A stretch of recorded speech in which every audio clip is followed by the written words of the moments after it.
जिस चैनल पे परवरिश जैसा आई ओपनिंग ड्रामा चल रहा है, हमारी सेम अवाम वो ही आंखें बंद करके दूसरा ड्रामा देखने चल पड़ी है। हमारे अपने खलील रहमान साहब का, मेरे तो नहीं but anyway, also known as KRQ। इनके नाम में पहले से ही क्यों है, लेकिन मैं फिर भी पूछूंगी उनसे कि क्यों भाई, वाई, क्यों आप अभी तक ऐसे डायलॉग्स लिख रहे हैं? आपकी बीवी थोड़ी मोटी हो गई होगी। आपके चेहरे पे कोई मोटिवेशन नजर नहीं आती ना। और एक क्यों मेरे अंदर से भी निकला हुआ है कि इतना कंट्रोवर्शियल फिगर होने के बावजूद लोग इनके ड्रामे अभी तक देख रहे हैं। एक्टर्स इनके साथ काम करते रहते हैं।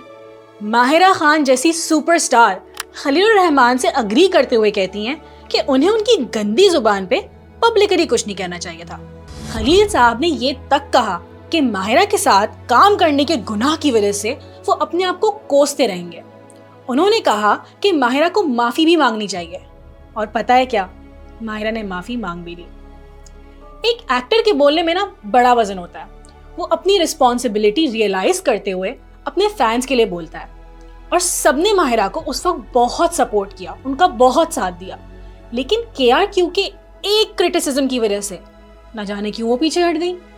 इन बातों से मेरे जहन में एक ही सवाल आता है, Why is KRQ such a big deal? वो इतने पावरफुल क्यों हैं?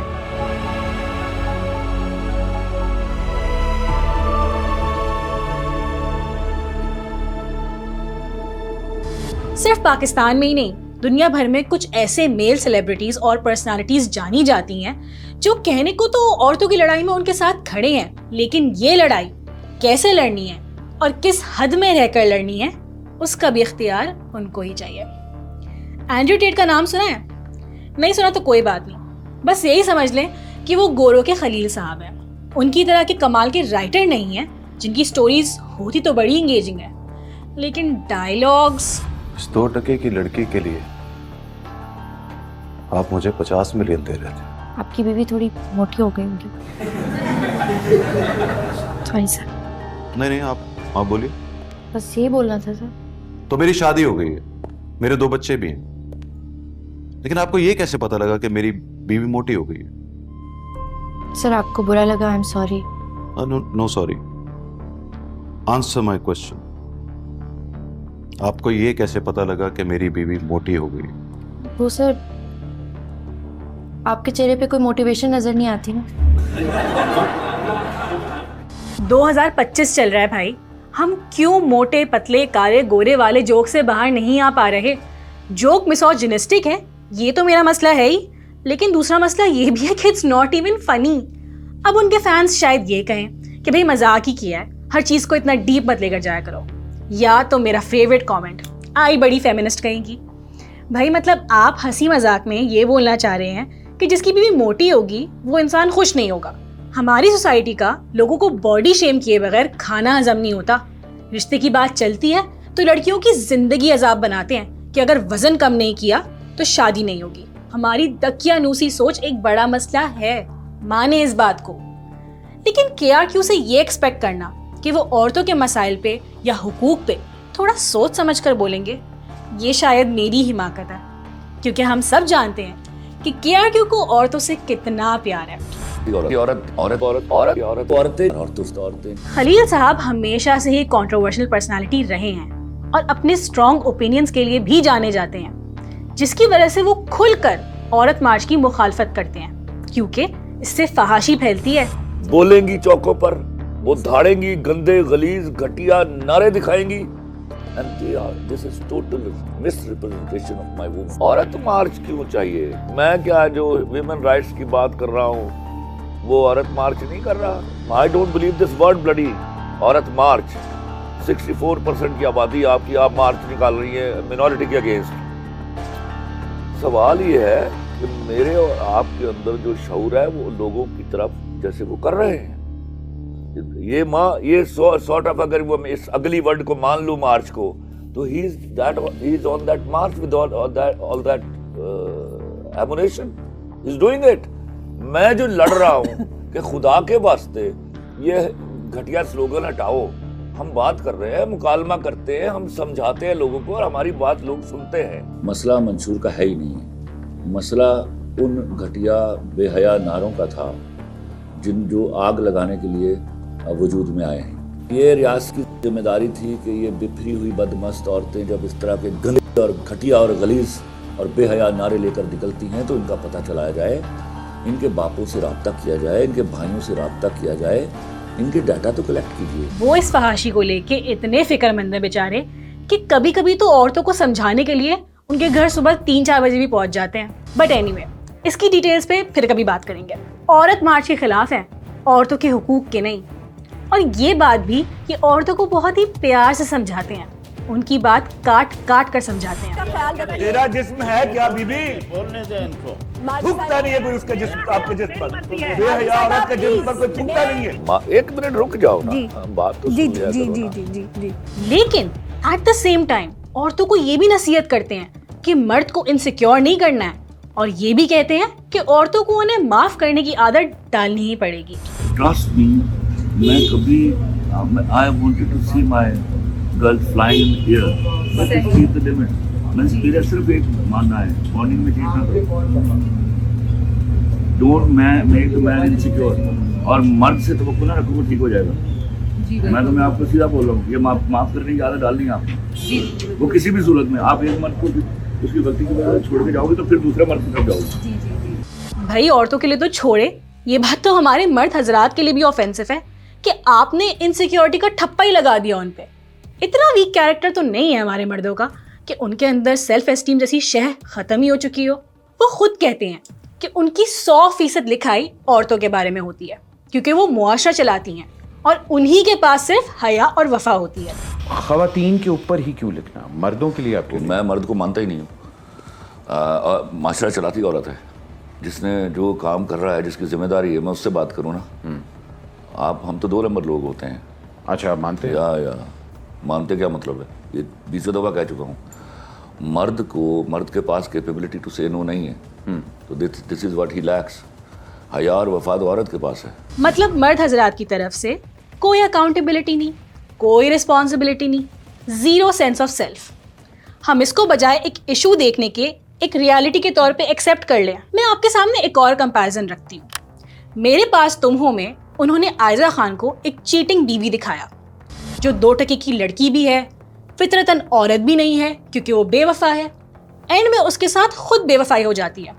उसका मरता हुआ शौहर उससे कहता है कि मेरे करीब मत आना, तुम मुझे छूने भी डिजर्व नहीं करती। बहुत जिल्लत और ह्यूमिलिएशन फेस करती है वो एंड में। अब दूसरी तरफ हमारे पास है तेरी मेरी कहानियां जैसी मूवी, जिसमें एक स्क्रिप्ट खलील साहब की भी है। उसमें जाहिद अहमद एक चीटिंग हस्बैंड का रोल प्ले कर रहा है और उसकी बीवी महविश हयात बड़े आराम से ट्रेन में सफ़र करते हुए अपने साथी को खुद उसके अफेयर के किस्से सुना रही है। डिवोर्स ना लेने की वजह को वो फिर बड़े विजडम के साथ बयान करती है। बोली मर्दों में होती है बुराई, बाहर मुंह मारते हैं, कभी पकड़े जाते हैं, कभी नहीं पकड़े जाते। ऐसा आई कांट टेक इट। फिर बोली एक को छोड़कर दूसरे मर्द के पास ही जाओगी ना। मैंने अपने शौहर को 4 दफा पकड़ा है, वैसे मेरे शौहर को नहीं पता कि वो पकड़ा गया है। मामा बोली यहाँ गिनती 5 से शुरू होगी, अगला मर्द 1 से शुरू करवाएगा, सोच लो। वो ये भी बताती है कि उन्हें चीट करने के 123 मौके मिले, बट शी नेवर डिड। मर्द होता है ना बेवफा, आगे बढ़ो, उसकी ईगो भी बूस्ट करो कि मेरे लिए तो तुम सबसे ज्यादा हैंडसम हो। ये भी बताओ कि तुम्हारे साथ रहने की ना आदत पड़ चुकी है, और एंड में उसके साथ चले जाओ। लेकिन मेरे लिए तुम सबसे ज्यादा हैंडसम हो। जब तक तुम्हारे साथ रहने की आदत नहीं जाती, मैं तुम्हें छोड़कर नहीं जाती।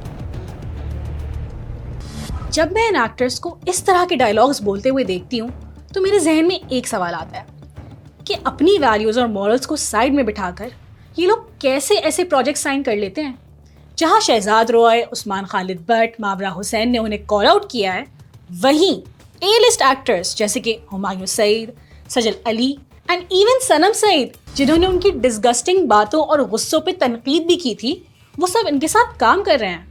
इस बात पे मेरी अपनी कॉलीग से भी बात हुई, जिन्होंने कहा कि भाई एक्टर को तो बोलना ही पड़ेगा, ये तो उनकी नौकरी की बात है। जिससे एक और सवाल निकलता है कि where do you draw that line.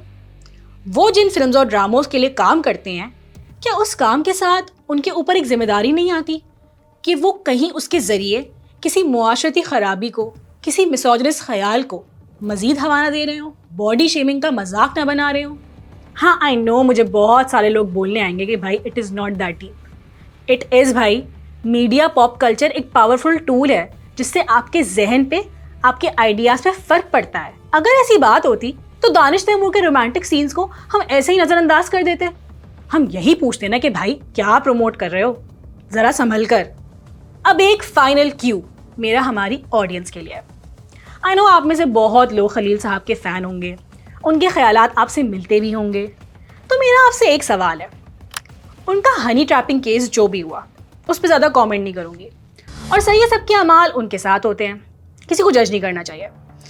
जबकि खलील साहब तो वो भी करते हैं। कौन सी ऐसी अदाकारा या अदाकार जिसको कभी भी कास्ट नहीं करना चाहेंगे? सबक अमर को। अच्छा, मेरा नहीं ख्याल मैं उसके साथ काम करूंगा। वो जिस तरह के बेहुदा कपड़े पहनती है वो मेरे आते ही नहीं उसमें।